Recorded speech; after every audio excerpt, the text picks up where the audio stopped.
Hey. One, no, one, no, one, no, one, one, no, one. Let's get it.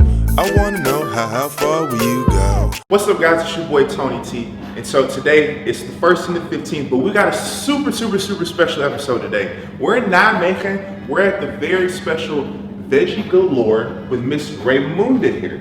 Hey! Nice. Now, thank you. I really appreciate your hospitality. I wish they could have smelling videos, because if you could get what we're smelling right now, you'd lose your shit. But this restaurant is really special because it is a vegan Creole restaurant, which I've never heard of that before. Coming from the South, I'm just really intrigued. I've got Creole background, and so we're here with Miss Raymunda again to get to the bottom of it. But before that, before we get to the food, she's gonna show us our kitchen. Yes. Let's go. Let's go. The space where all the magic happens.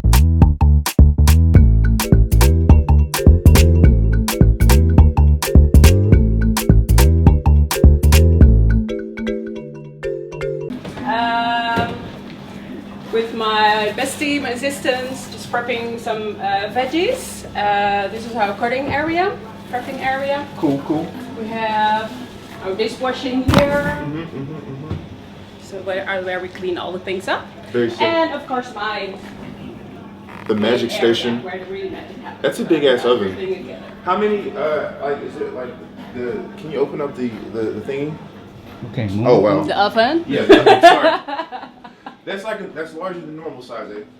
That's more than a normal size, yeah, because we prep for like 50 people a day, maybe even more on a busy day. So Nice. Yeah, we need a big oven. Yeah. Well, it looks like it. I was thinking like you could put more than one pizza in there at a time.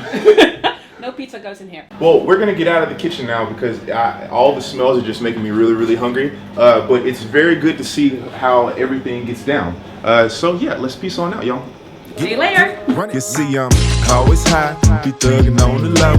Box Swishers at crib, ain't gotta hit the stove, no. Hey, ain't gotta hit the stove, no. Hey, okay. You see, I'm always high, be thugging on the low. Box Swishers at the crib, ain't gotta hit the stove, no. Hey, ain't gotta hit the stove, no. Favorite sandwiches. Okay, this looks tasty. This is a very specialty in the Caribbean. It's like it's called Johnny Gecko. Johnny Gecko. Yes. Johnny Gecko. Johnny Gecko. Okay. But it's also known as journey cake or Johnny cake. Oh. Yeah, it's fried bread. Nice. I filled it for you with vegan shrimps. We call it how Johnny cake no shrimps. I just love to pick it up and Like a get sandwich. Yeah, Like a like a sandwich and get a bite. Okay. But if you want to use your, No, I'm doing it the traditional way. I'm just scared it's gonna fall apart on me. it's gonna fall apart. Okay, so definitely. that's a given. Yes. Okay, you guys ready? It is messy. So. So, guys, this looks it's massive. It's like a big old shrimp burrito. But this is take one of the Johnny Gecko. Johnny Gecko. Gecko. Johnny Gecko. Let's go, y'all.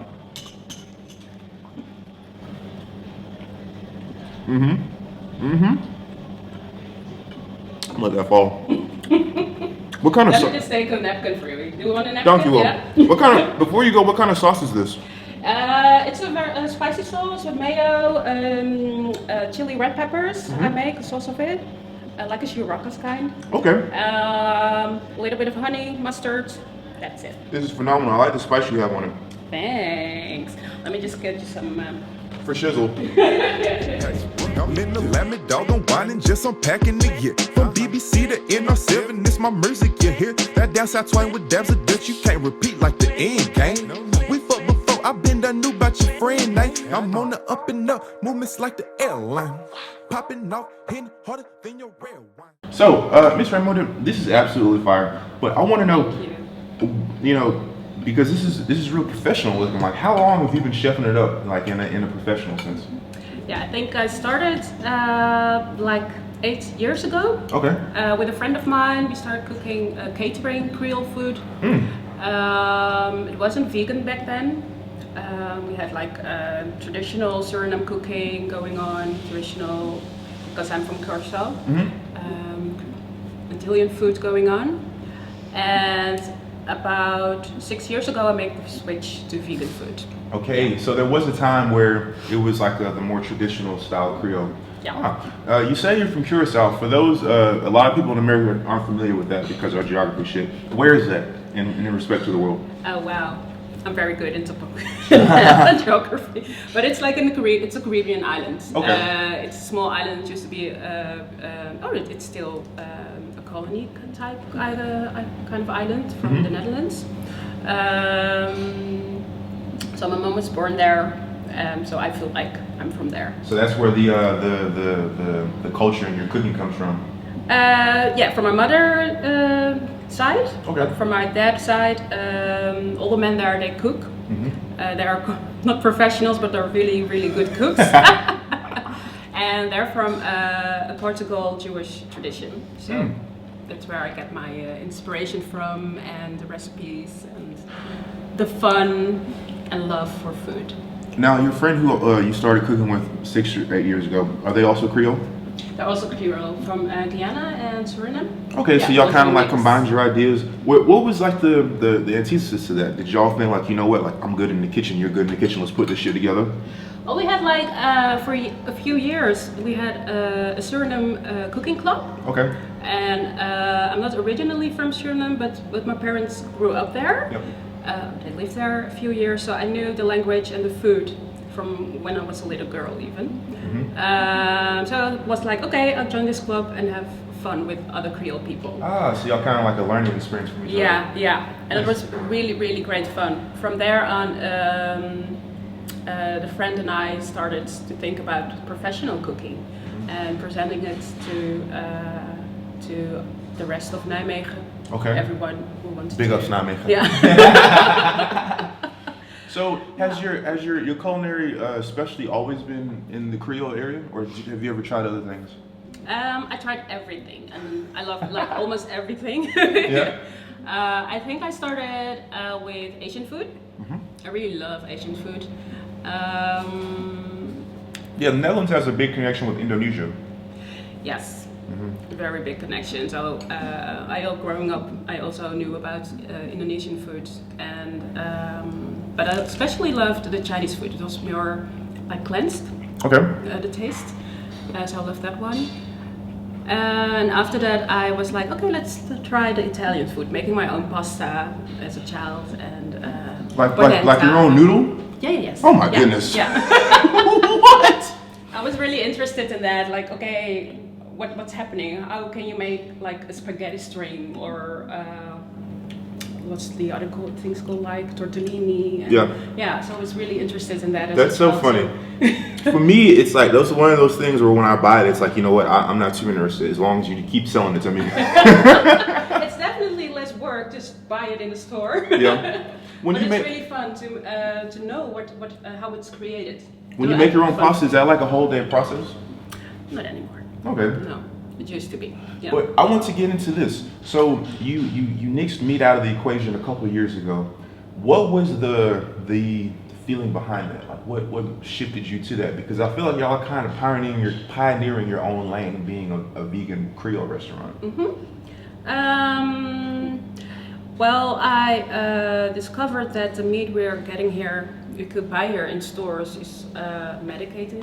Okay. Do you call it that way? Yeah, I like how you put it though. I like how you put it though. It's just medicated. That shit sound high as hell. Okay. I know, it's like the animals get a lot of antibiotics, Yeah. so they don't get sick in all these overcrowded stalls, the places. I call them factories, because they really are. Pig factories, yeah, I believe it. Definitely. So I felt like, okay, this meat is not good for my body, because if the animals get all this medicine and diseases, then it also will be in my body, and I want to be a healthy person as long as possible. And then the real switch came after a vacation in the Suriname, where I had like fresh chicken that just grew up on the field, living a little bit more natural life, yeah, eating natural food, not getting all kind of antibiotics or something else in the system, and the taste was phenomenal. It was so different from the meat I was used here. I think that's why I haven't, fully been on board, because I haven't had that defining moment where I taste the difference. Yeah, I understand. But also when you do a little like research and you see how the animals here are being brought up, like there is a lot of really twisted scenes behind the meat factory things. Like there's like kind of meat mafia even. Oh, whoa! Let's not get into that, but it's really kind of a sick world. And I was I do not want to be a part of that. I want to. It's really a choice you have to make for yourself. Yes. How, if you want to support that, yeah. that going on. And also as a yogini, I practice yoga every day. I'm into. Okay. Whoa. So, in case y'all missed that, not only can she cook, she is a yoga teacher. So she's a woman of many skills. Yes, Continue.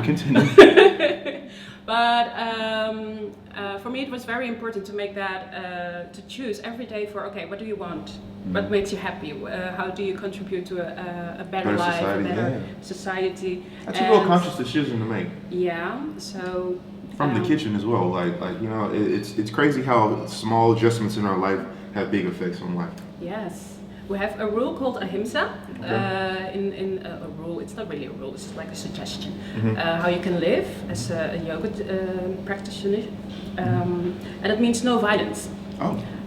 So no violence to yourself, no harsh words, no harsh words to other people. And I'm wow, you're up. really making a mess right here. I'll clean that up. Okay. The shrimp was slippery. Very slippery shrimps. But for me, it's very important to keep practicing that suggestion. Like, okay, no violence. How can I refine it more and more in my life, in the decisions I make, in how I relate to other people, how I relate to plants, to animals, in this case.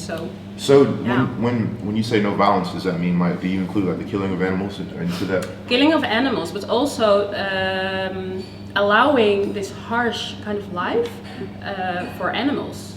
It really gets to of them me. growing up in the cages. Yeah, growing up in cages, getting medicated. Call it.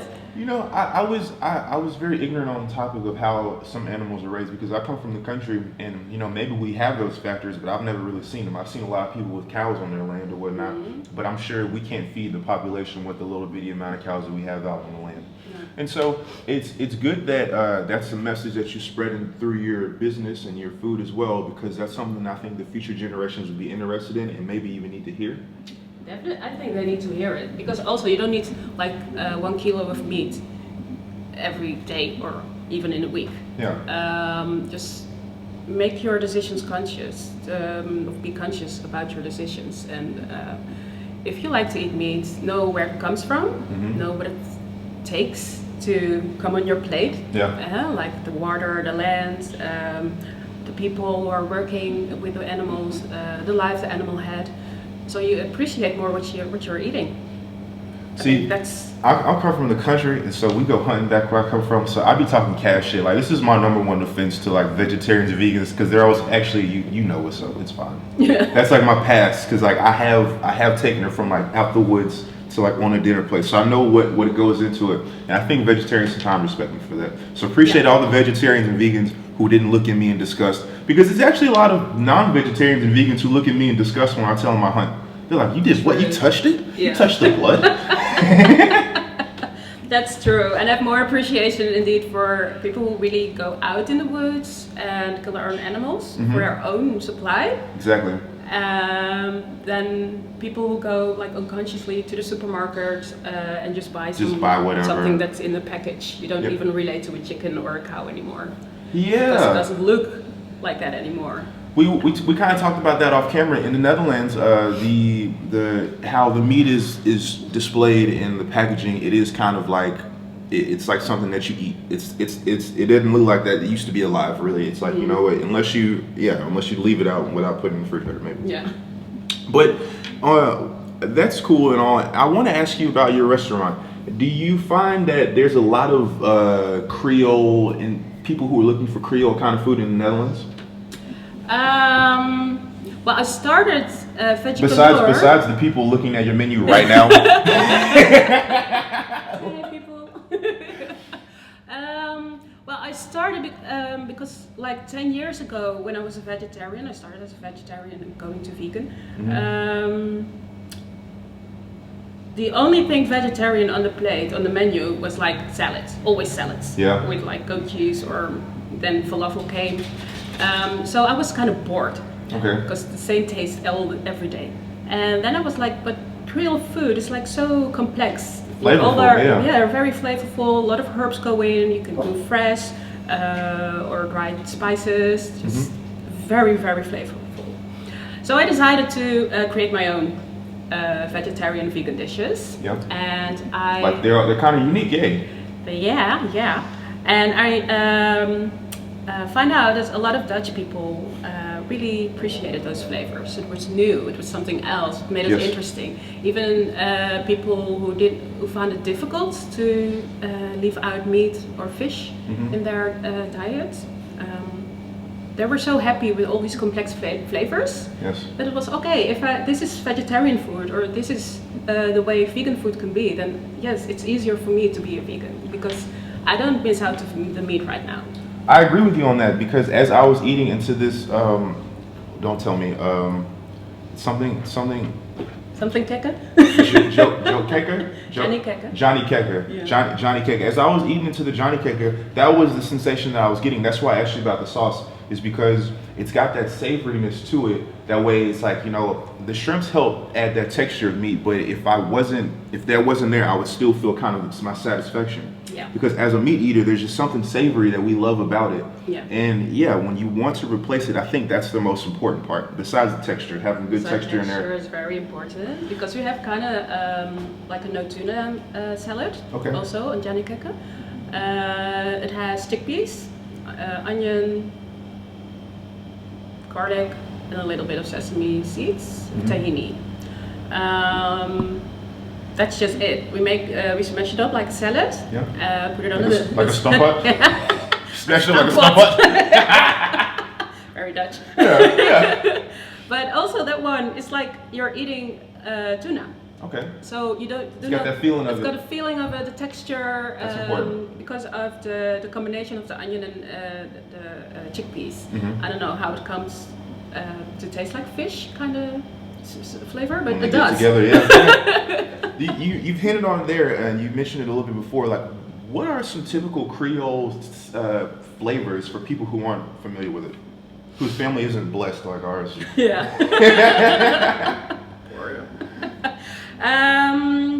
Typical. I think we have like the Holy Trinity. Like garlic.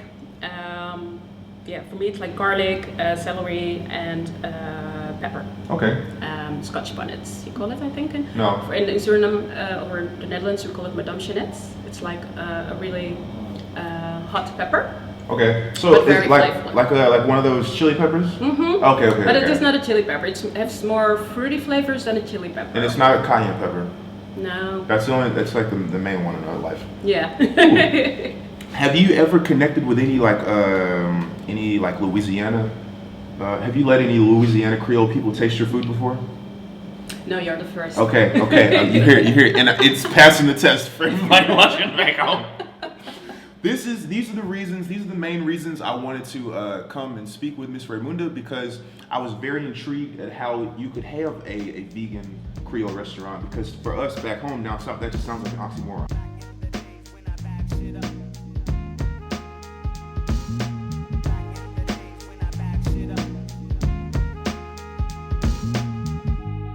That's the way it goes, yeah. Hey, coolin' in the cut, my head up in the gully. Beard froed out, black Jesus ain't too bummy. Lots me kinda crummy, I never let you know it. Thankful for the Neverlands, let your boy grow. What is it? Alright guys, this is the rum pudding cake. I'm fucking up the name like I always do, but they're gonna break it down for us. I'm saving this because this shit smells phenomenal. I thought it was a chocolate cake because I'm ignorant as fuck, but I should have known. Anyway, we're gonna eat this down in a minute. Y'all bear with me. If you're worried about the calories, we don't count them shits around here, y'all. So fuck with you later. Oh wow. So your next dish. Oh man. Wide open, mouth wide open. This looks amazing. Thank you. So tell me, what is this? So this file over here is my take on the Mofongo. Mofongo? Yes. I like the name already. Mofongo is like a Creole Puerto Rican dish from plantains. Mashed it up. I hollowed it out a bit. And underneath I put like shredded jackfruit. Okay. I don't think I've ever had jackfruit before. This might be my first time. Okay. Yeah. I hope you enjoy. And then we have some coconut rice. Okay. Zucchini, which I marinated. When you say coconut rice, does that mean it's made from coconuts? No, it's rice cooked in coconut Milk. Yeah. Okay. That's how ignorant I am. I was like, okay, that's the first time I had that question. What is it? It's a What is good it? one. It's a good one. For those, I'm not the only one, so for others who didn't know, who was too scared to ask that question. No, cooked in coconut milk. Okay. Then I had some. What kind of sauce is this on top of these veggies over here? This one? Yeah. It's just some reduced. Oh, you mean over the zucchini? Yeah. Yeah, it's my secret marinade. Oh. Soy sauce, ginger, garlic, chili, and a lot of milk more. Okay, yeah, there you go. Okay, don't give it away. I just gave the main spices. Interesting. So I baked the zucchinis and marinated with the sauce. So I mean, from the plantains to the soy, it's definitely got that kind of that Caribbean kind of feel to it. Yeah, it's I a like very it. fusion dish actually. Now, this coleslaw here on the side, are these raisins? Yeah. Okay, I'm not hating, but is this like a traditional thing from the Creole land, or is this something you picked up somewhere else? No, it's traditional. You can have it with or without the raisins. That's how I. No. I mean cook. coleslaw in itself. Like, is that traditional Creole, or did you get that from somewhere else? No, it's how I grew up with it. Your Yeah, it's coleslaw. traditional, I think. Okay. At least in my household. Well, down south we had coleslaw as well. Like, but I didn't know if that was like I don't know where that was from, because I know in the Netherlands they've got versions of coleslaw as well. Yeah, true. Yeah, they've got their shredded slaw shit type of whatever. Yeah. I'm gonna dig into the plantain first, because I'm always keen to see how people, and I can see it's got something that as you said, the jackfruit inside of it. Mm-hmm. So let's get into this. Oh man, yeah, it's stuff that, oh yeah, that looks nice. Nice and meaty looking, though I know it's not. Let's get this going. First bite. Oh yeah, it's even got like the texture of the meat. That's tight. Like shredded meat, right? Yeah. Yeah. It looks like pulled chicken or something. Oh yeah. It's like something is sweet. I can't tell if it's the plantain or the jackfruit. Plantain. Yeah. Yeah. It's not. Jackfruit is a little bit more soury. Okay, yeah, that is in there. I figured that might have been a pepper, but I guess it's not too sweet. It's just enough to neutralize the other thing. Yeah. I like that. I fucks with this. Let's try this slaw.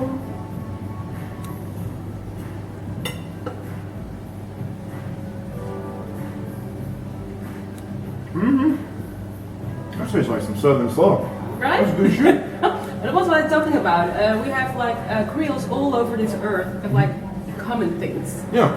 I'm not sure where it comes from. I think a motherland or something. Probably. I think so. But all over the world, we have like Creole people have a version of coleslaw, a version of how to cook plantains. Even a marinade has over the zucchinis and the coconut rice. In the I'll move on to that next. Great. So I know I totally butchered the name because it's a little bit more elaborate than what I gave. Do you want to give the official name of this cake here? Okay, it's a mouthful. Wait. Sticky Toffee rum pudding. Sticky Toffee rum pudding. Okay. And I think the pudding part is important because this, like, even calling it a cake is doing it a disservice. Look how moist that shit looks in there, y'all. Oh my goodness. So you're having some with me. Before you dig in, tell me a little bit about it. Like, what is this medley of colorful rainbow shit on top? Yes, we have like caramel, Okay. almonds, Okay. rose petals, pistache. Rose petals. Oh, that's fancy. Let me see what you have. I don't know how you say that in English, but you have like these blue. These things? Yeah. Yeah. They're like called korenbloem.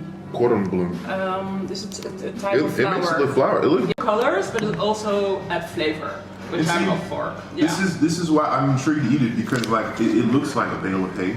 But I know with y'all vegans, y'all are very creative with your food input, and so although it's unfamiliar to me, it's probably really, really tasty. Yeah. So we're gonna dive in here. So, let's get this in now.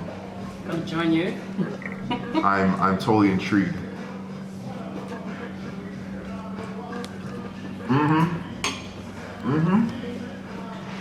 Yeah, you taste? It's moist like I like carrot cake. Yeah, when you oh man, is there like speculoos in there or something? I'm like a little speculoos crackhead, and so every Christmas I have to tell myself to stay away from certain aisles in the store, because I know it'll just be a week of me having a stomachache. Yeah. But it's really good though. Speculoos, yes. But no, this cake, this rum pudding is bomb. Oh my gosh. Thank you. It's the perfect consistency. It's moist. The salad on top. Flour salad? Yeah, the flour salad on top. They're not too much. It's not I don't feel like I'm a horse right now. Like they blend in nicely with the soft consistency below it. And so I really approve of this. You did a good job. Thank you. Oh man. Really happy you enjoyed it.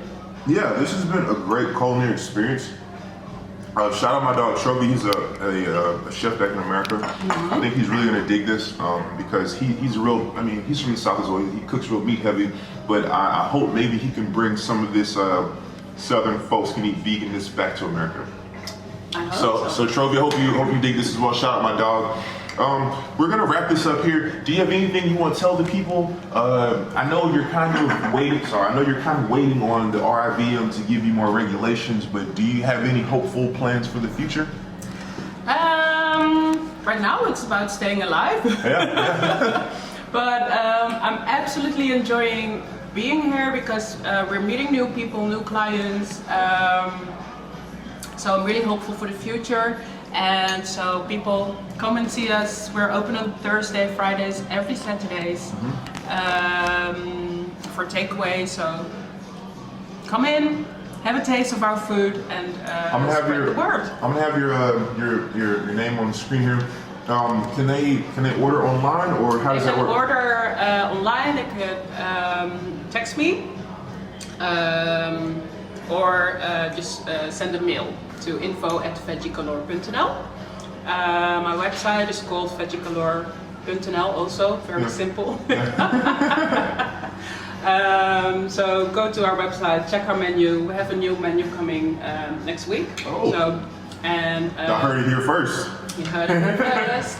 And November 29th, Sunday, November 29th, we'll have our first lunch presentation. So we have the shrimp Johnny Cake, the tuna Johnny Cake, chicken and waffles. What? Vegan chicken, of course. You have to come back. I know. Listen. Yeah. They're trying to keep me in here. Never going back to your home again. But Well, good. It sounds like you have a lot of exciting things for the future. I'm hopeful. I hope you heard it from her. Please come in and get your takeaways because the restaurants need you more than ever these days. But yeah, we're gonna wrap it up, and I really appreciate you having us. I really appreciate you prepping everything and showing us your wonderful restaurant, and much success to you in the future. Thank you so much, and I really enjoyed you having here and cooking for you. No problem. Thank you. You guys, 1st and the 15th, we'll fuck with y'all later. You know what it is, The song, you can hear it on the 15th. We'll bang out. Dewey. Okay. Hey.